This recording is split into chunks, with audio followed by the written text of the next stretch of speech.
So I have a lot of experience with the previous 21-inch Ego self-propelled mower, and the only problem I've ever had with it is the self-propel unit going out. This is the new to me Select Cut 21-inch mower. And the big difference is that it has two blades underneath, and one of them is a selectable blade. So currently the bagging blade, or the high lift blade, is in it. They also have the mulching blade and the extended runtime blade, which basically has less air resistance. So you can mix and match and swap these blades out if you'd like. Another difference is instead of having a single grab handle to move forward, you have these palm push buttons, and so you can push forward with either palm to go forward, and then the speed control's in the center here. And instead of the battery going straight down, now it kind of goes in at an angle. And I just ran into something that I don't like, that I don't think is a positive change. It used to be there'd be a handle right here, and so if you had this guy up, you could put your hand through both the handle and this top handle and kind of wheel it around holding onto both. Now you can't do that. You can wheel it around holding onto this guy, and so that works still, but the handle is way down here, so that handle down there is really only useful for lifting like into a car or something if this is up or moving it around that way. So currently I don't like that handle is missing. I'm going to play with it a little bit more and see if it grows on me. So here's the big difference on the blade side is now instead of one bolt in the center with kind of a D-shaped washer or a D-shaped indent on the blade, we have three bolts, and these blades have a center hole plus these little like holes and slots in them. So it used to be you could change the blades with a single 9/16 for the center hole, but now you need an additional one for these side guys because they're not 9/16. The manual says 11/16, and that's really wiggly. I tried a 5/8 and that didn't work. They'd also mentioned 17 millimeters, and the 17 millimeters is less wiggly than the 11/16, but still kind of wiggly. So you need two wrenches, 9/16, 11/16, or 17 millimeter, just to move the blades around.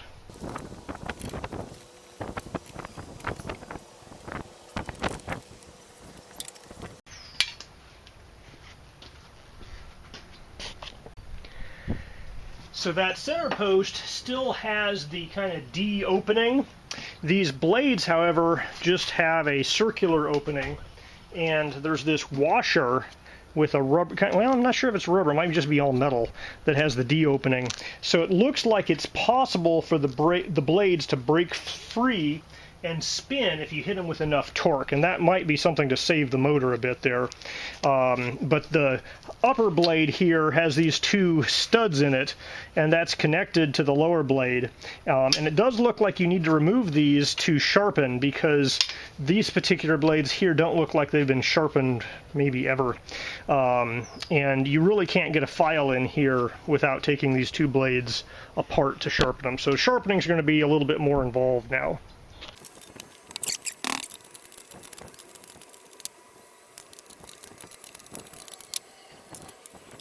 Alright, so the upper blade is definitely unique. It has these little diamond shapes that hook into these posts here, so that keeps these guys from rotating. Doesn't look like you'll be able to swap out the upper blade for any of the other blades.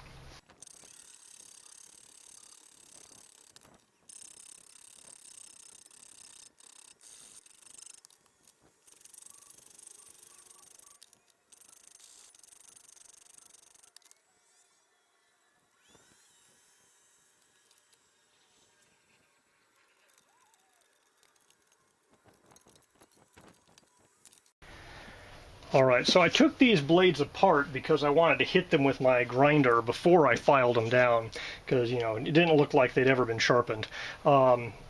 Now, if you're just hitting them with a file, you can certainly hit the upper blade by itself, and if you're careful, I think you could file the lower blade as well with them attached.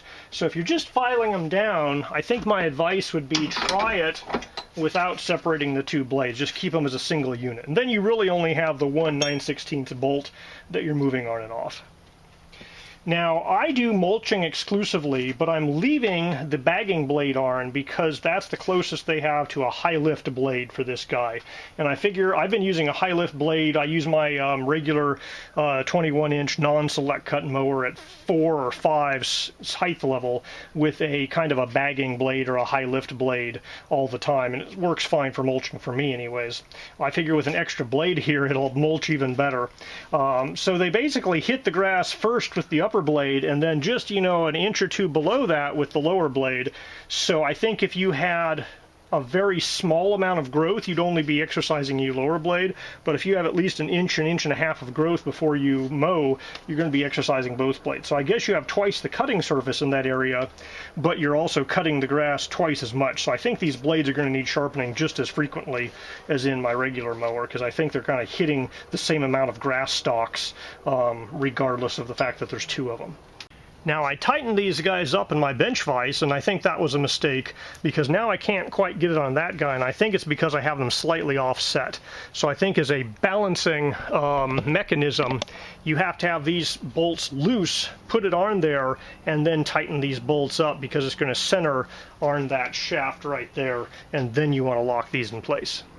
And reading the manual, I've confirmed that yes, you're supposed to put these guys on, put this guy in finger tight, then tighten these guys up. Alright, so if you don't want to use a glove to hold on to these guys, you can put the blade up against a screwdriver or something through this hole and then tighten it down that way.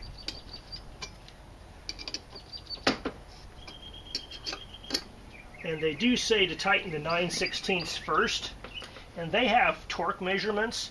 I'm just going to tighten it very tight. And then once you have the 9/16, then go back over to the 11/16 and tighten them down.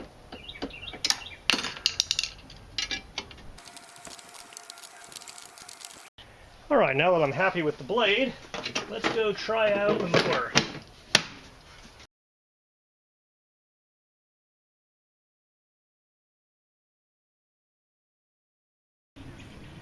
Alright, initial thoughts after using this for 20 minutes or so.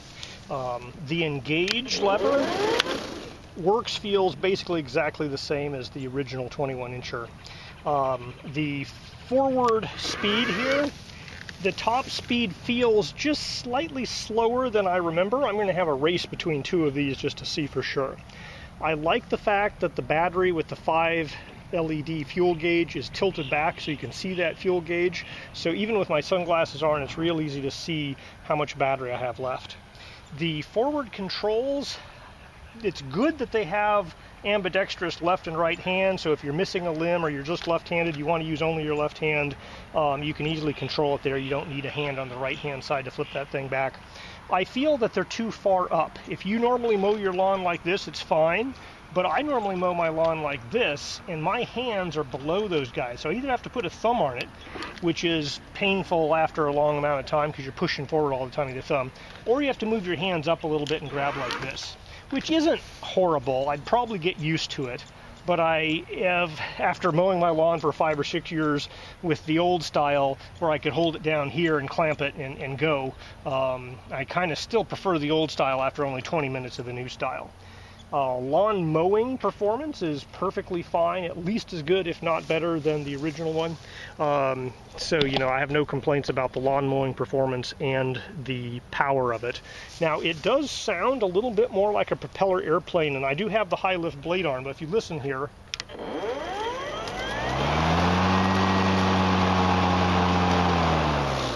there's definitely a woo kind of a fan noise going on.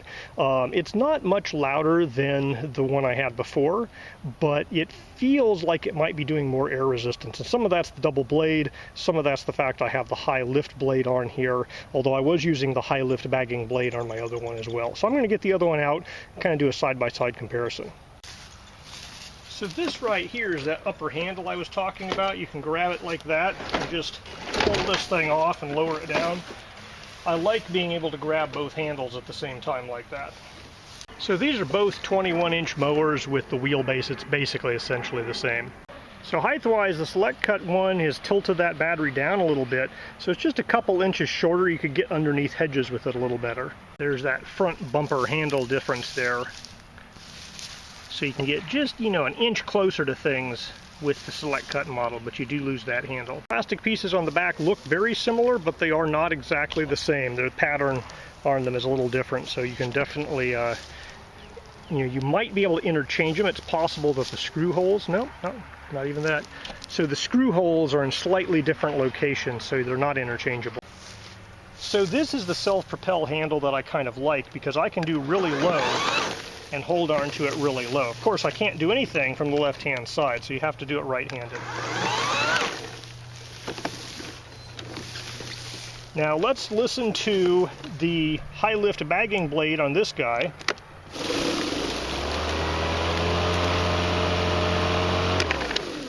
Versus the Select Cut high lift bagging blade and extra blade.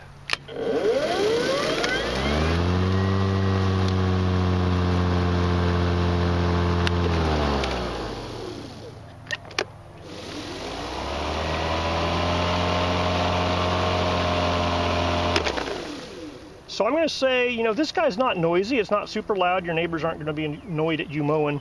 But it is, I think, just a couple of decibels louder than this guy over here. It has more of a woofy fan noise to it. Now, weight-wise, they're almost exactly the same.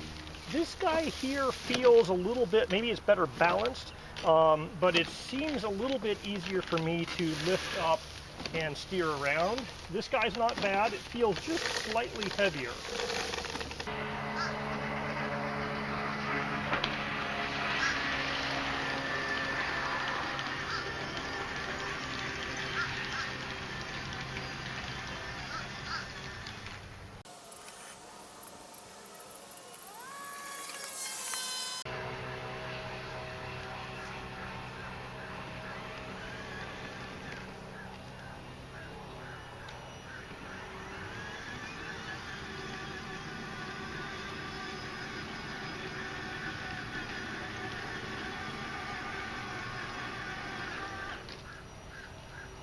Alright, I put these guys both at their highest setting, and I took off in a race.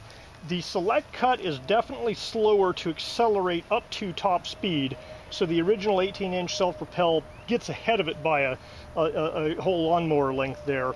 Now, once they're both at top speed, it's very close in speed. I'm going to say that the original one might be just a super tiny little bit faster. I swapped batteries halfway through the race to check again, and it was pretty similar results, so I don't think it was a battery voltage issue. They're pretty darn close, and the high speed setting on that guy is quite high, so I don't think you're going to be feeling like it's too slow. But if you want the absolute highest speed, especially if you want fast accelerations from the start, which could be a danger, this thing, so maybe this is safer, the original is definitely faster to accelerate from the start, and it might be just slightly faster on the straightaway, although this guy was keeping almost up once it got up to speed. So the speed difference isn't big, but the acceleration difference, this guy I definitely noticed starts slower and takes longer to ramp up.